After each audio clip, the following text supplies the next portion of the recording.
doodiyoolaan iyo tirirka yimid anigoo dagaal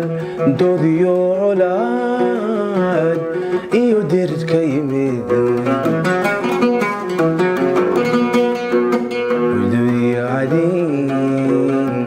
tahayan dadkuba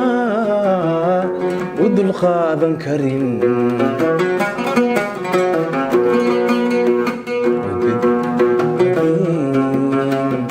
tahayan dadkuba u dulqaadan karin dejiyaha naftiyo taariyahow